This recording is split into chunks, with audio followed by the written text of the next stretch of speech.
we're just scratching the surface of peptides right now. Literally 7,000 peptides out there, and clinically, we really only use like 10 to 15 of them. I think this field's going to really explode. Peptides are everywhere, from skincare TikTok hacks to IV drips.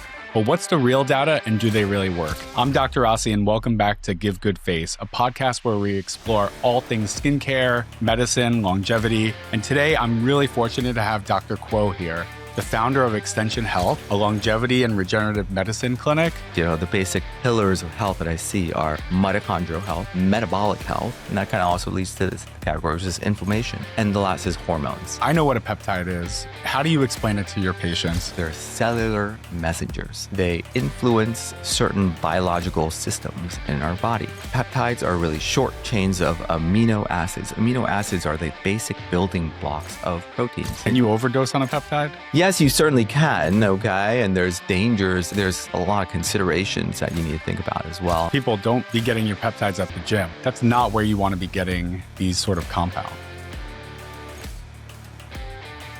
Thank you so much for being here. Thank you so much for having me. It's such an honor to be on your show. Oh yeah, this is great. I'm super curious about peptides, how they work and what they do, but your clinic is not just about peptides. Just tell us a little bit about yourself and how you came to start Extension Health. Sure. My career started as an interventional pain specialist. I trained as an anesthesiologist and did an interventional pain fellowship. And then subsequently, I set up a interventional pain management practice here in New York called Hudson Health. That's been around for 16 years now. It's a very busy interventional pain management clinic. But from there, I was always very interested in kind of seeing how it could help patients from a really root cause kind of way, because in interventional pain and the traditional method, we were doing a lot of steroid injections, nerve ablations, things that are covered by insurance. But however, you're really not kind of getting to the root cause or really fixing anything. And so that kind of got me into the world of regenerative medicine around 7 or 8 years ago. Started doing a lot of cases with, exosomes and stem cells, did some published studies on exosomes and how they help with pain. And that kind of really naturally led me into the world of peptides. And this was like 4 or 5 years ago when peptides were not just on the tip of everyone's tongue. I got really interested in kind of really understanding how they worked, what their mechanisms were, kind of the studies around them, and started really using them clinically. It was probably one of the more original doctors kind of using peptides. And since, those several years, we've gained a lot of clinical experience. We've probably treated several thousands of patients with combinations of peptides, understanding their clinical efficacy and their safety profile and how to use them safely in clinical practice. Extension Health really focuses on the intersection of peptides, regenerative medicine, and some of these newer therapeutics to kind of really augment physiology, improve cellular health, and make people really healthy from a fundamental cellular level. And so that's kind of rolled up into what people call longevity medicine these days. It was kind of, Extension Health has been an evolution over the years. 5 or 6 years ago, this longevity medicine field wasn't really present, but now it's a hot topic. There's clinics popping up everywhere. But yeah, this is kind of my version of longevity. We do I call it interventional longevity. So a lot of the, things that we do are procedural based, like, blood therapeutics, ozone, hyperbaric, plasmapheresis, thoughts about gene therapy, regenerative medicine. And these are kind of all the things that we kind of consider together in what I consider as a field of longevity. That's amazing. We're going to get into all of this. You said you've been around for 16 years with Hudson Health. Yes. You look super young. So as a question I ask to all my guests, what's your skincare routine? Because you look great. Everyone knows what I do because I have my skincare line that's focused on a peptide that calms down inflammatory aging by targeting a receptor in the skin. So what do you do in the morning and at night? And how do you incorporate your own medicine into your routine? Sure. So yes, I've been on this kind of personal path to improve my health for a very long time. I really suffered from a lot of, personal health issues a few years ago as well. I was, I had brain fog. I was a little overweight. I was pre-diabetic. Like there were a lot of things that I couldn't really kind of, control myself. And that kind of my path was also a personal one and trying to get really healthy. And so, yes, I've been on peptides for many years now. And a lot of these therapeutics that I discuss, I really do follow the routines that I kind of tell my patients to as well. In terms of skincare routine, it's, mine's not super complicated. I mean, I definitely use, a retinol at night, definitely sunscreen SPF 30 or above in the mornings. Nice. We didn't even tell them to say that. Yes, I use peptide-based skincare and creams. I'm a big believer in regenerative medicine. So, things like microneedling exosomes, I do every quarter. I do injections I've had multiple rounds of stem cells injected into my skin. Not as much into Botox and fillers and things like that. I have done Botox in the past. Yeah, I've even done like a fat transfer, like fat cells, my own fat cells, kind of fat stem cells injected in my face.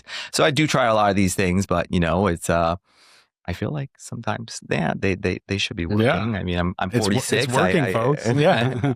I mean, I feel good. I feel I feel a lot of energy these days. I feel good. I feel better now than I did, 10 years ago, certainly. And, that's like, as time passes, there's definitely ways to kind of continue to optimize yourself and, improve your physiology and your strength and stamina and all these things by a combination of, bolstering the kind of 4 key pillars of your body, lowering your inflammation, managing your hormones, having good mitochondrial health, and metabolic health.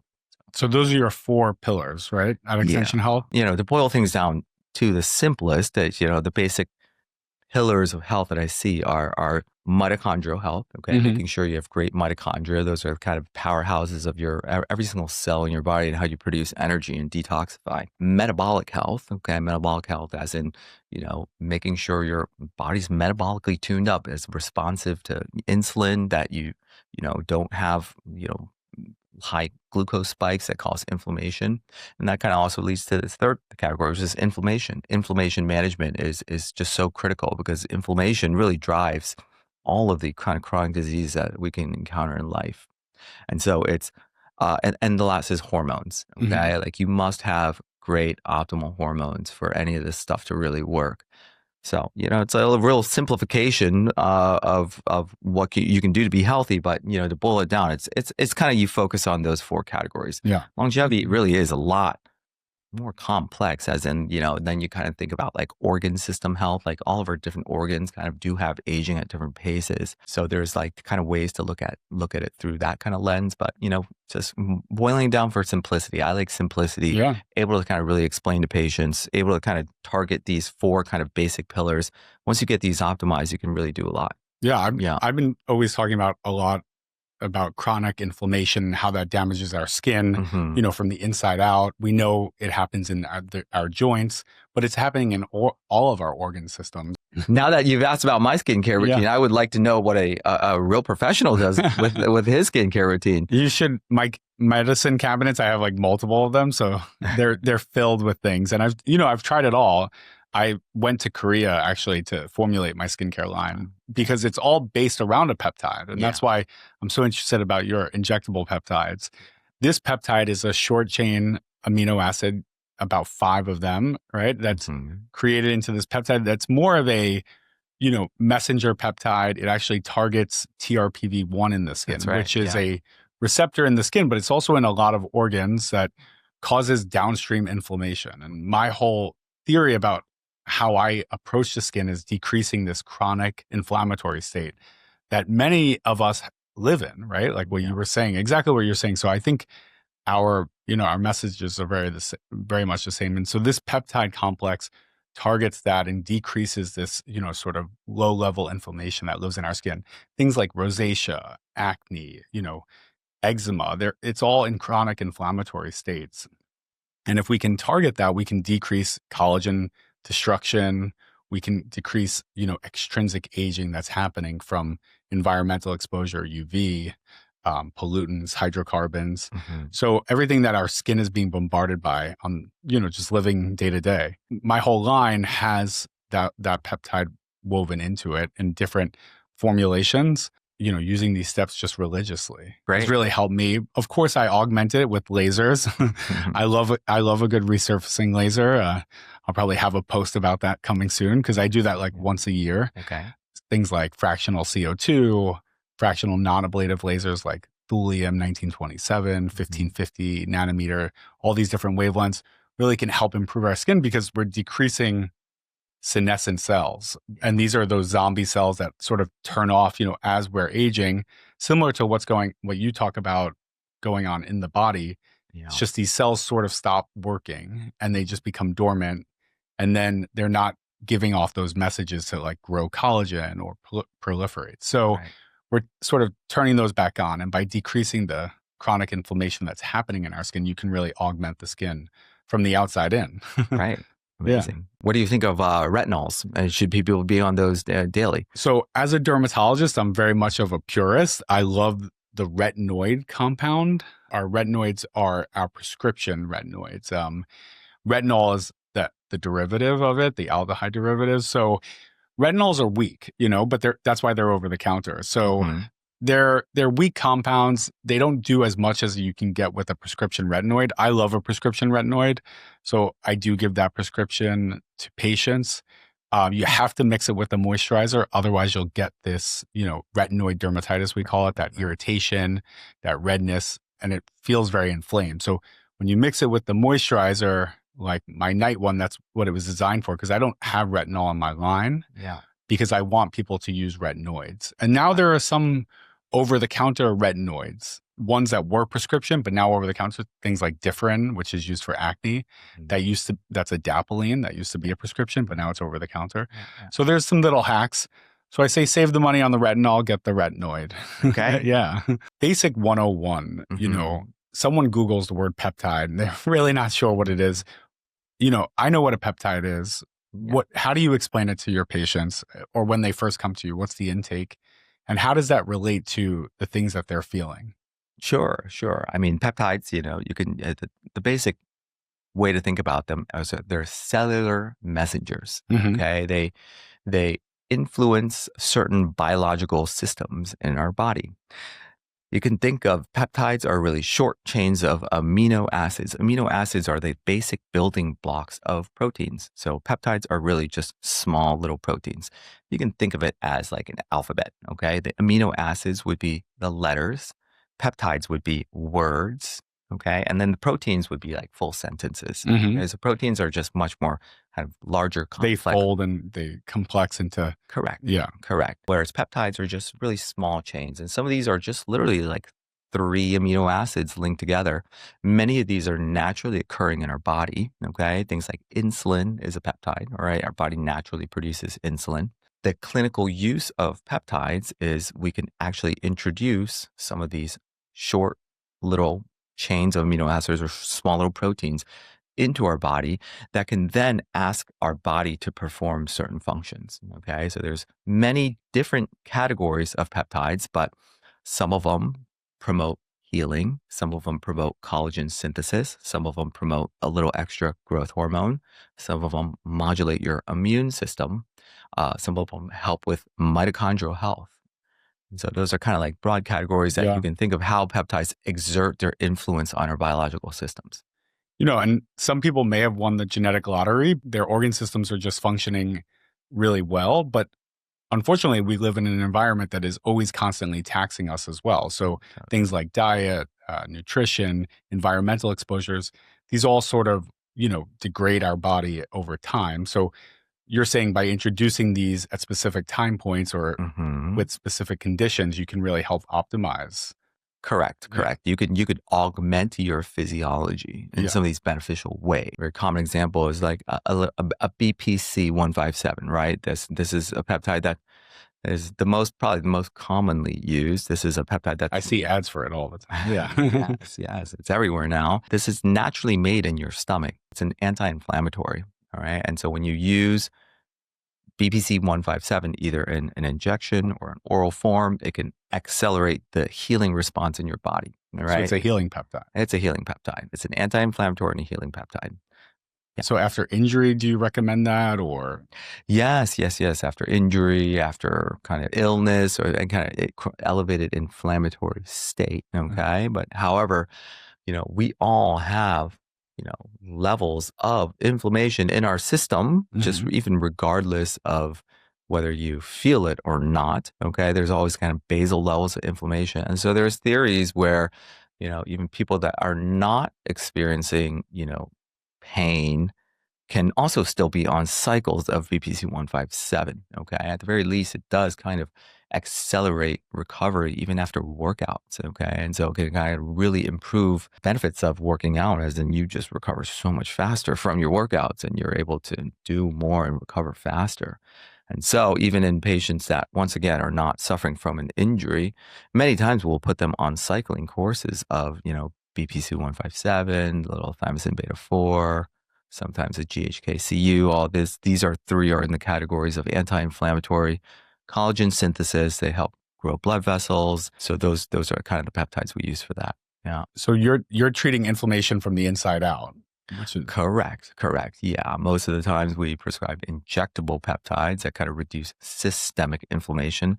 Peptides such as the BPC and the TB4 can be actually injected locally into areas of damage as well. So you can either inject, we have patients kind of injecting them close to an injury site. We are also using them in procedures. And when I inject a joint or the spine or ligaments or, tendons, we actually use concentrated peptides in my injections as well. We do nerve hydrodissections with peptides. They're useful in, once again, tissue when you actually inject them site-specific under, X-ray or ultrasound guidance.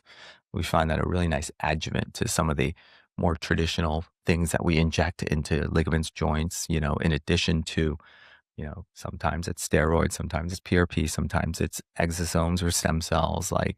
I think peptides are a really useful adjuvant. Very cool. Yeah. I mean, you're combining a lot of traditional medicine that we know of, that we learn about in med school, but sort of on the next frontier using these, biosimilar peptides now. Yeah. I mean, through clinical experience, we found them to be very helpful, very efficacious with a very high safety profile. Yeah. Very few side effects to even relatively high doses of BPC 157 and TB 500. But yes, you still do have to be careful. I mean, they're not completely without risk. I mean, what is the safety data? I mean, I know you like to see the data and talk about it as well. So yeah, I mean, can you overdose on a peptide? Yeah. I mean, yes, yes, you certainly can. Okay, and there's dangers. There's a lot of considerations that you need to think about as well. I mean, especially with, some of the growth hormone stimulating peptides, you got to, have to have some thought around that, but even things like BPC 157, these things do promote some angiogenesis. Okay. So angiogenesis is growing of the blood vessels. Yeah. And so, yes, if you have pre-existing tumors, or if you have pre-existing cancers, could you potentially be feeding that tumor with additional blood vessels and kind of neoplastic growth? But those are considerations, okay? And so cancer screening is something that we take very, very, very seriously. That's great. Some of the growth hormone peptides, can they induce growth? Yeah, that's kind of one of their mechanisms, as in you boost growth hormone levels. Can you induce cellular proliferation and growth? Yes, you can. And so you do have to kind of be cognizant about some of these risks. Yeah. So people don't be getting your peptides at the gym. I go to the gym every morning and, there's so many people talking about, injecting things and, telling their friends, but that's not where you want to be getting these sort of compounds, right? Because growth hormone may sound really attractive, but it really needs to be under the guidance of a doctor. Yeah, for sure. That's definitely how I recommend that you do it. There's hundreds of research chemical websites out there that are selling peptides all over the place. And, the quality of these things is really not controlled. They're all labeled as research compounds. They are manufactured in, commercial facilities, not kind of pharmaceutical facilities. They can certainly have contaminants. And I actually have seen multiple cases of issues with this arsenic poisoning, lead poisoning. I have seen it. Yeah. So it's not just a theoretical thing. We do see that. Yeah, because these are compounded medications. You have to know where you're getting them from, the quality control measures. I've seen patients come in with abscesses in their skin because they're injecting, foreign material. They're contaminated. Yeah. They got it online, from not a reputable source. So I think it's really important that we talk about that, just so people are aware that not every place is trustworthy. Yeah, totally. I mean, there's, you just You really do have to think of them as medications. Yes. Okay? Yeah. They're not really supplements. They do have a much safer safety profile than your traditional medications, but you do have to kind of give them the respect that they're due. You are injecting these things into your body, and so pharmaceutical grade peptides, work with clinicians or people that actually really know how to do this. The FDA is also there for a reason. Some of all these these facilities should be FDA inspected, CGMP, pharmaceutical grade. So these are things that, we should pay attention to. And no, I love that. That's a great warning. Yeah. And you're also combining peptide therapy with other things like plasmapheresis or EBOO. Can you talk to us about that? I don't think many people are familiar with that. Some of the other modalities that we use quite frequently are some of the blood therapeutics, and the blood therapeutics include plasmapheresis, which is therapeutic plasma exchange. Okay, this is a procedure where we actually remove around 2 liters of plasma from your system. This is the plasma is the clear kind of liquid component of your blood. Okay, it's just kind of your blood minus the cells in your blood. So plasma contains, over time, a lot of kind of pro-inflammatory proteins and immune complexes. Some of these like cytokines, okay, same like inflammatory mediators, and some of these things like that you can't excrete yourself over time.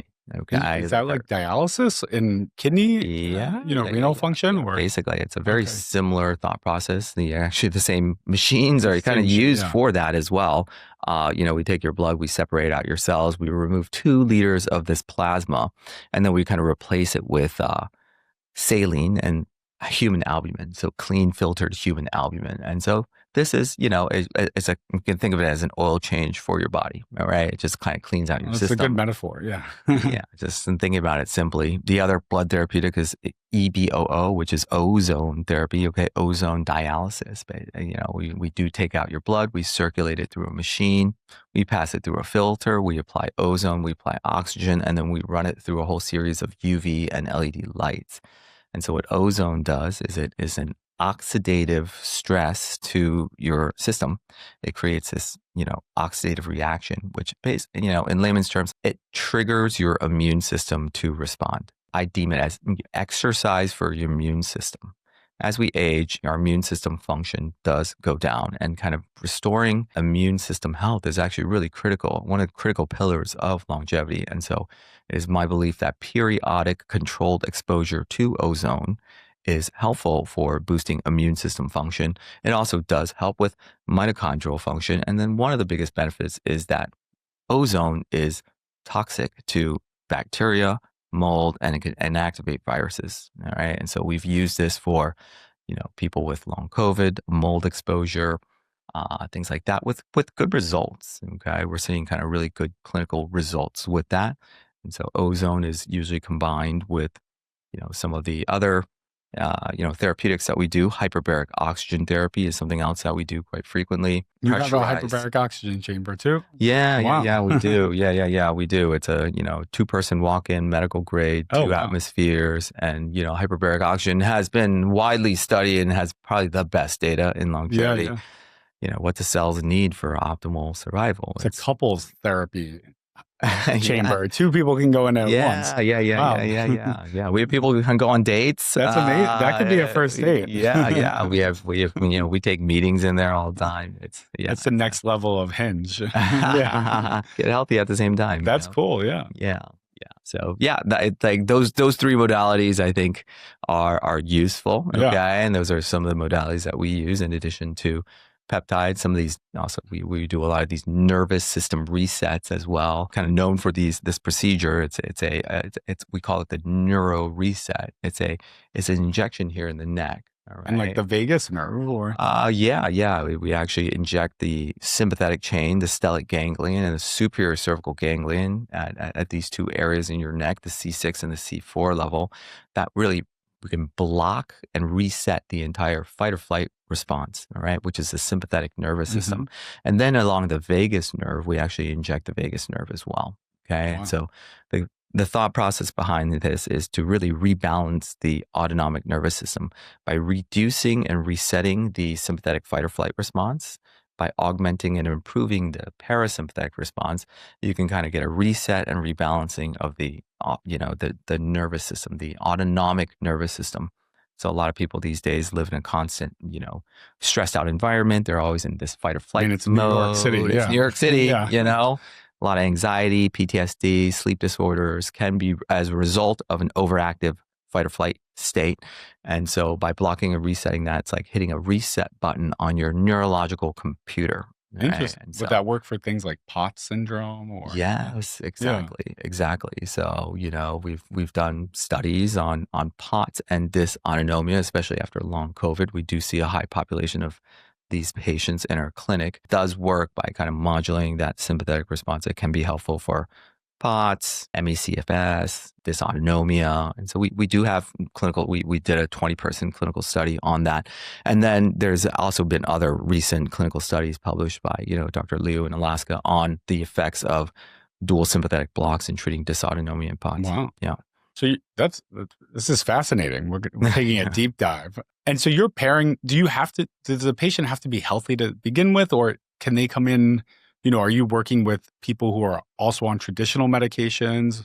Yeah. And you're trying to help them along this journey? What's your typical patient? Yeah. I mean, we still see people that are, have illness such as, long COVID. We treat a lot of long COVID, mold, Lyme, some of these chronic illnesses that have kind of bounced around the traditional medical system and haven't really found the results that they're looking for. So a segment of our population is that. But then, we also do see a lot of very healthy people that are really just trying to achieve a next level of optimization. Yeah. They're really looking for that extra 20% of unlock that you just can't get to with even an ideal diet, sleep, and exercise. There's just some kind of levels to unlock with, optimizing those kind of 4 pillars that we talked about. Very cool. Yeah. And are you combining this with traditional diagnostic tests like DEXA scans or, equipment that we have, traditionally? Yes, for sure. I mean, the DEXA scan is kind of one of the gold standard measurements that we do on basically everyone. Yeah, for bone health, but also understanding, your body composition, the kind of, obviously body fat percentage, but also how much, skeletal muscle that you have. And then importantly, visceral fat, right? Mm-hmm. You want to really know the amount of fat that surrounds your organs because that's highly inflammatory and a really great predictor of kind of longevity. The other thing is VO2 max, right? These are kind of like, if you kind of look at what are the 2 kind of most important tests, maybe 3, it's going to be DEXA scans, VO2 max, and something like grip strength. Okay. Right? Those 3 things can already predict how well you're going to do. So those are the basic diagnostic tests in addition to obviously very advanced blood and biomarker testing. We do focus a lot on the mitochondrial these days. Mitochondrial testing, they're kind of better tests that are coming out these days. Yeah, tell us about those. I'm not really familiar with how you can test that. Yeah. Mitochondrial testing has traditionally been, difficult to test. And back in the days, the gold standard was, had to get a muscle biopsy. Yeah. I've been asked to do those for some people. Oh, really? Yeah. I mean, that's obviously super invasive and not easy to get. There's many companies kind of working on tests these days. We use one that's come out recently. It's called MeScreen.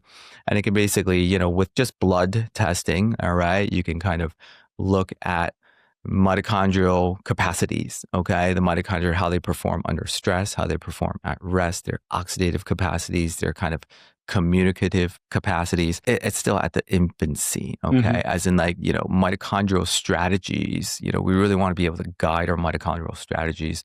We are still kind of, evaluating how these kind of guide our strategies of optimizing mitochondria. And so there are the peptides that you can use, the SS31, the MOTS-C, the humanin, the kind of NAD that you use as kind of peptides.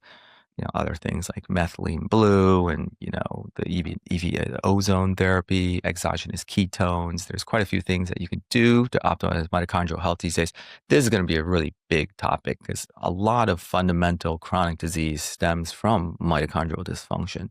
So, we're paying a lot more attention to this these days. But once again, the tools and the knowledge that we still have are still relatively crude. But I think that field is going to advance a lot in the next few years. And I'm kind of excited to, dive a lot deeper into mitochondrial physiology and how to really improve that. Yeah. So yeah, just basically, more people are developing tests to look at these compounds and see their effect and how we can measure them. Which yes, is really important. yes. I mean, the mitochondria is, it's complex. It's just the different kinds of mechanisms. You have to really think of, the electron transport chain and how all the cytochrome complexes work together, and how to kind of improve each level of energy processing and energy generation. So you kind of do need to know your kind of biochemistry and how these reactions really work. And, with more knowledge, you can kind of see where people are deficient in this kind of energy generation,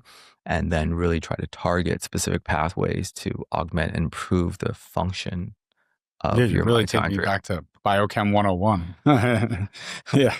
I'm getting I learned it in med school and then I forgot it all. And now I'm kind of back into, You're really breaking it down to the cellular level. So really taking it all the way down to the individual cellular level. Yeah. But, once you understand the processes, like, we've known about these processes, for a long time. It's just, doctors haven't really kind of come back to this kind of basic biochemical cellular signaling processes. And, for instance, like everyone's on NAD these days, but, how many people really understand how NAD works, how it gets into cells, what are the kind of pathways, how do you really augment and improve NAD levels, how much NAD is too much NAD, what are the precursors to use, whether it's IV or sub-Q or, oral NMN. Is oral is injectable better than oral, or and this is the debate, there's so much debate on this, I mean, the precursor NAD supplements such as NMN or NR can certainly increase your levels of,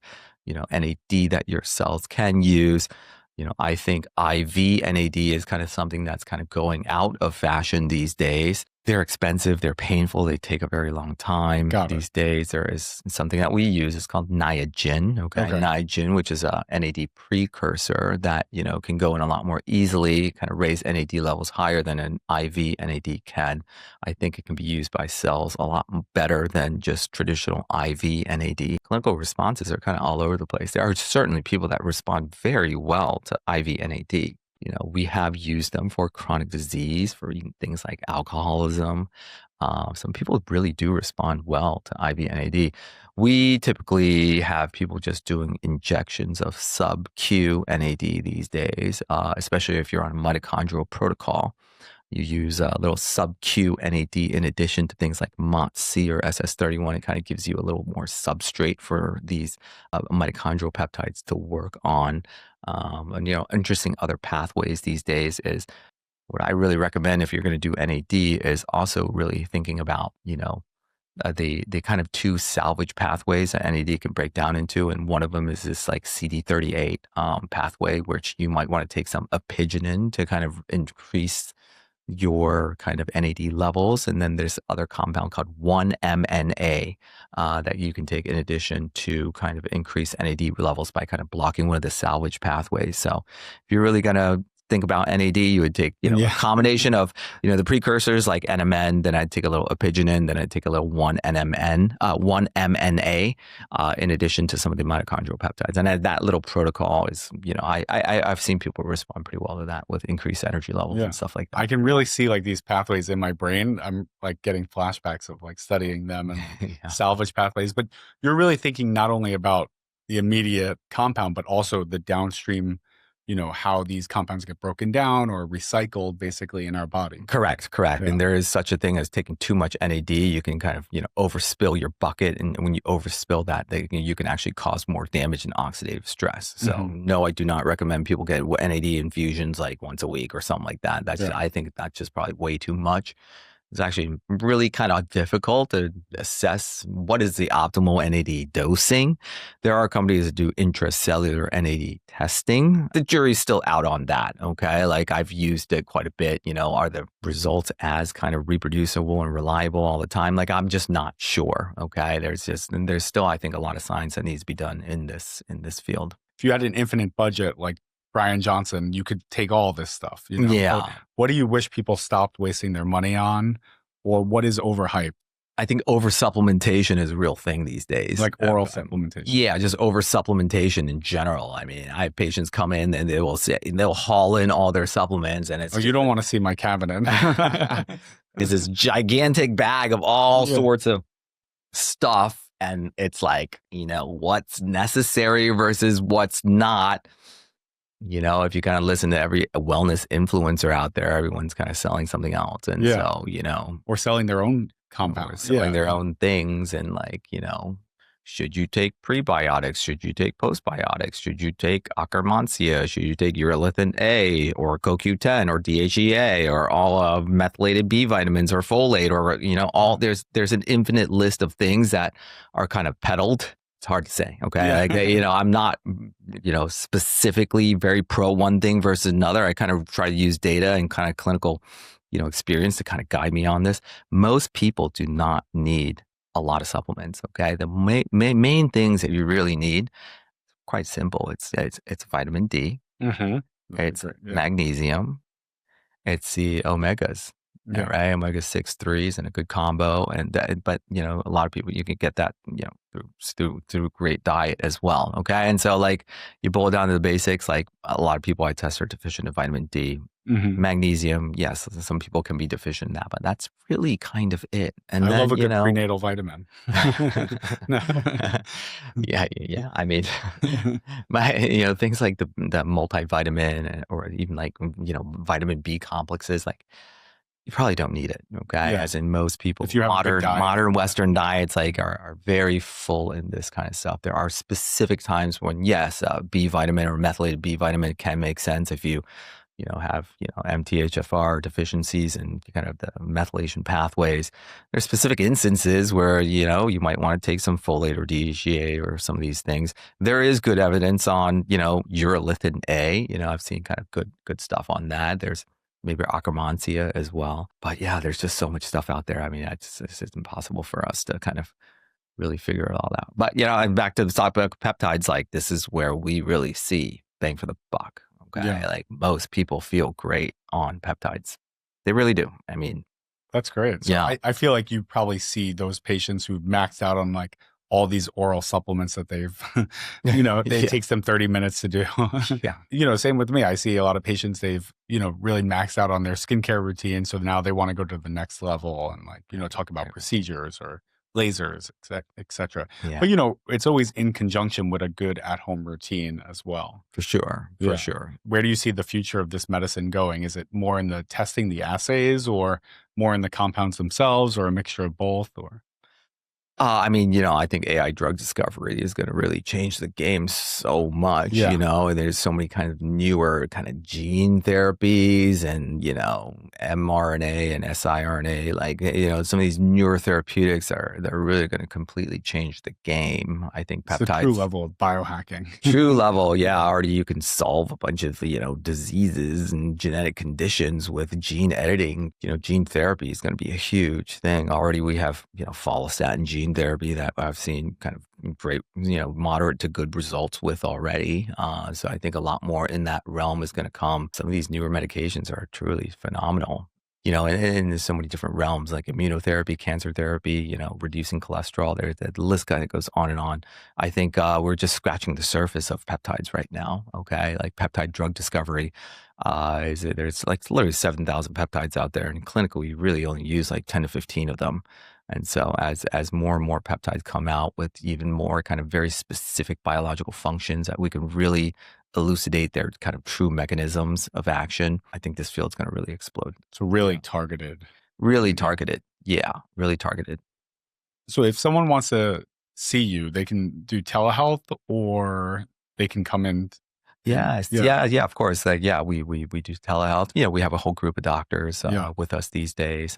We do telehealth. We, see patients in clinic as well. Of course, we have a lot of international patients that come in for some of our unique therapies that we can kind of, put together in a kind of like almost like a total system reboot kind of deal where we really try to, change physiology and augment your kind of cellular systems in kind of these like 1 or 2 day kind of intensives. Yeah, so it's a long visit. Stuff. It's like, yeah, it's like several hours a day, but we're kind of going through a whole sequence of procedures, like very similar to the kind of ones I discussed. Nice. Okay, just very yeah, cool. Yeah. And then in combination with good diet, good exercise, traditional, Yeah, for sure. I mean, that cannot be understated at all. Diet, sleep, and exercise can get you 75, 80% to optimal health. Yeah.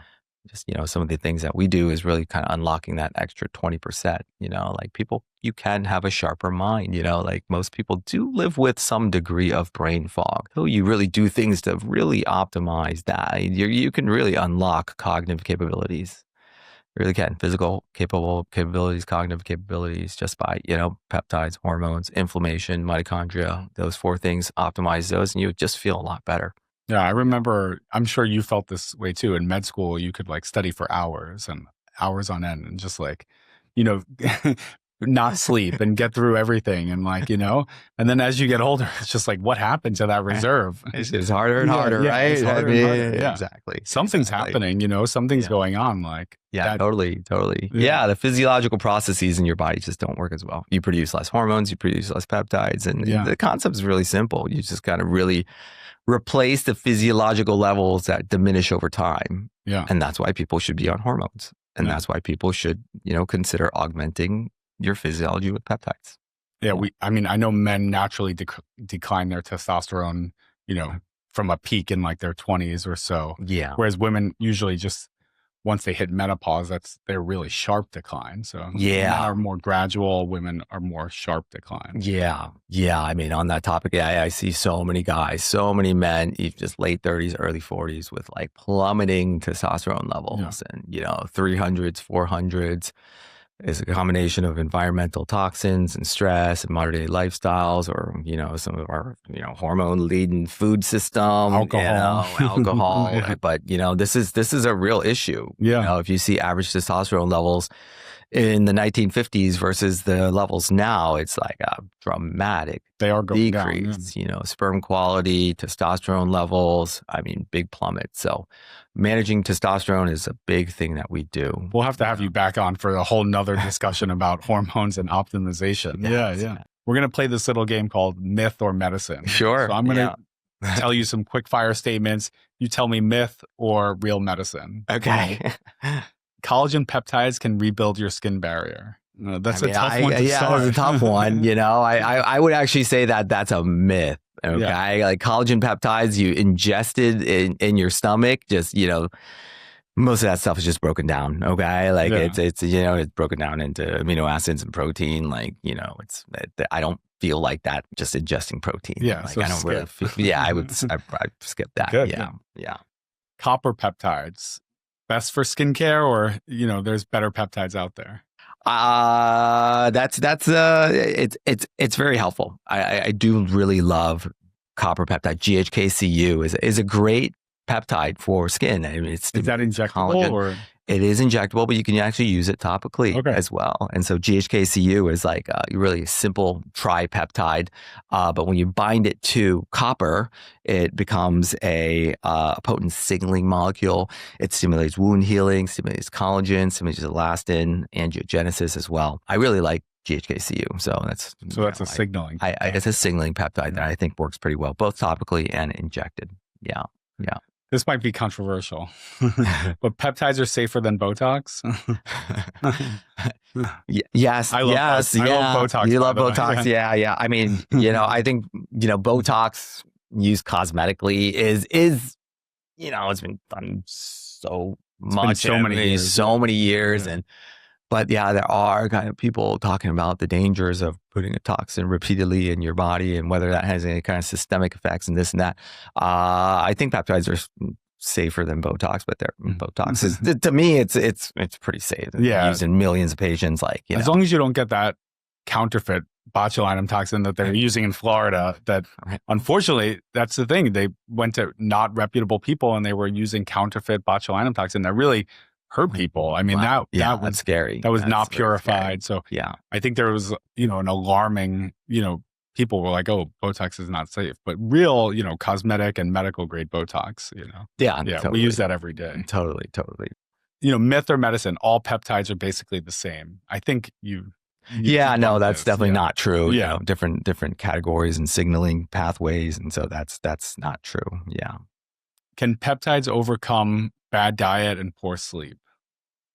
No, it can't. It really can't. You got to get the fundamentals right before these peptides can really exert their function. I really do not recommend if you can't do the basics, then don't even be on the peptides. It's kind of how I see those people at the gym. They're injecting all this stuff, but they're not working out.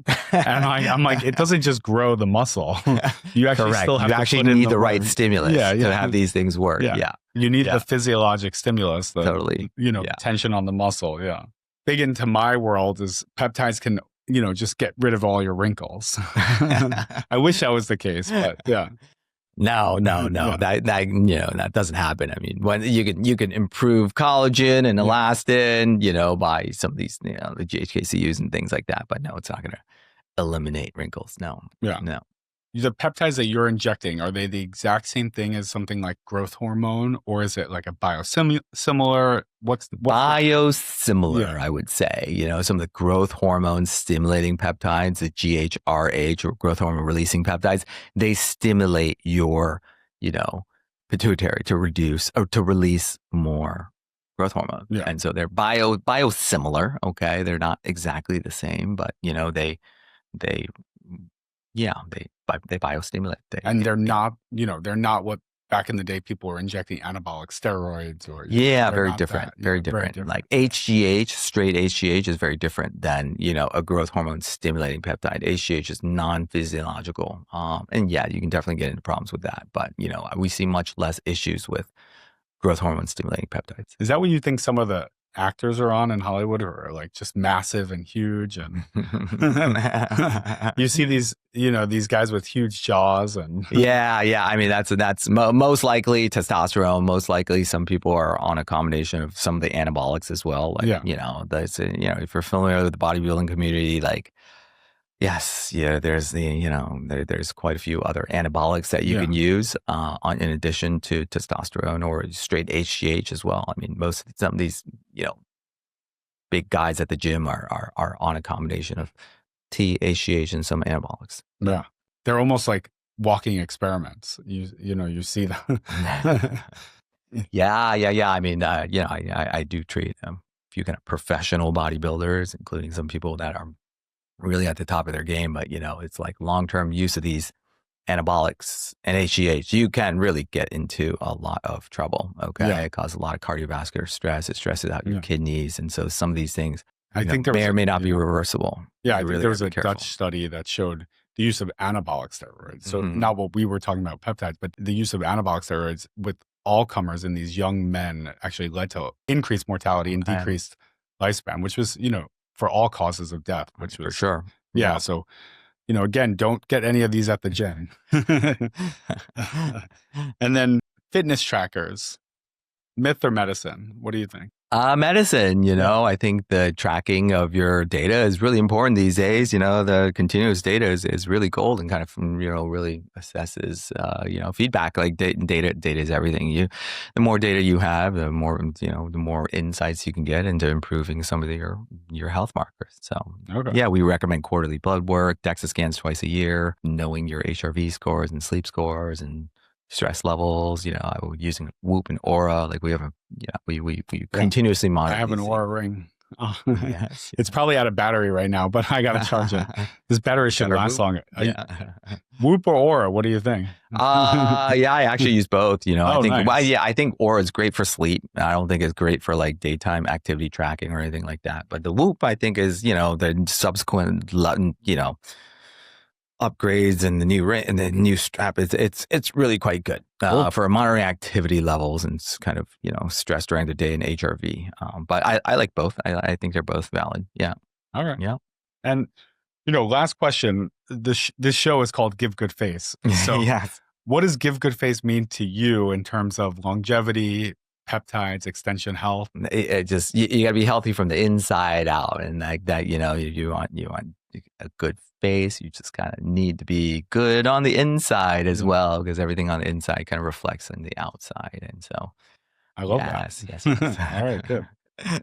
All right. Thank you, Dr. Kuo. If people want to get in touch with Extension Health, where do they go? Extension.health is our website. You can also follow me at Dr. Kuo, DRKUO on Instagram, or Extension Health on Instagram. Yeah. I also, I try to be educational. I try to talk I love your social. Yeah. No, thank you so much. I try to spread knowledge and get people excited about some of these newer techniques and technologies. And yeah.